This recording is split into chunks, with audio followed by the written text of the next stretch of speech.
హిందువుల మీద దాడి చేసి, ఊచకోత కోసి, చివరికి వాళ్ళందరూ పారిపోయేలా చేసి, 50% మందున్న హిందువుల్ని 10%కి తగ్గించినటువంటి అతిపెద్ద ప్రయోగ క్షేత్రం సంబాల్. ఉత్తరప్రదేశ్‌లోని సంబాల్ దేశంలోనే అత్యధిక ఆలయాలు కలిగినటువంటి ప్రదేశం. ఇప్పుడు ఆ ఏదో సినిమా తీస్తున్నారు గదా! ఈవెన్ మన అమితాబ్ బచ్చన్ సినిమా గూడా అది ఉంది గదా! ప్రభాస్ గూడా 'శంభోలా శంభోలా' ఈ సంబాలే దానికి ఇదనమాట. కల్కి అవతారం ఈ ఇష్యూకి సంబంధించి. అలాంటి సంబాల్‌లో మళ్ళీ ఏది పురావస్తు శాఖ ద్వారా అన్ని వెరిఫై చేయించడం, కోర్టుల దాకా వెళ్లి కాపాడుకు రావడం ప్రయత్నం చేస్తుంటే, అర్చకుల్ని రావడానికి కూడా భయపడేలా చేస్తున్నారు అక్కడ ఉన్నటువంటి ముస్లిం సామాజిక వర్గానికి సంబంధించినటువంటి కొంతమంది ఉన్మాదులు. వాళ్ళు ఈ మధ్యన ఇరాన్ అంశాన్ని అడ్డుపెట్టుకుని ర్యాలీలు చేస్తా, ఆ మిగిలిన 10% హిందువుల మీద దాడికి ప్రయత్నించారు.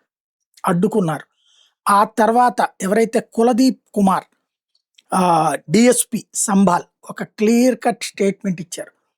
మీకు ఇరాన్ మీద అంత ప్రేమ ఉంటే టిక్కెట్ కొనుక్కోండి, విమానం టిక్కెట్టు, ఎళ్ళండి. అక్కడికెళ్ళి యుద్ధం చేయండి ఇరాన్. ఇక్కడ కూర్చుని ఇరాన్ కోసం ఈ దేశ ప్రజల మీద యుద్ధం చేయొద్దని చెప్పారు. వెంటనే మొన్నాడెవడో సన్నాసిగాడు నాకు టిక్కెట్ ఇస్తే నేను వెళ్తానంటున్నాడు. నీకు టిక్కెట్ నేనిచ్చేదేందిరా? నీ మతం కోసం నువ్వు పోయి అమెరికా మీద దాడి చేయి, చావు అక్కడ.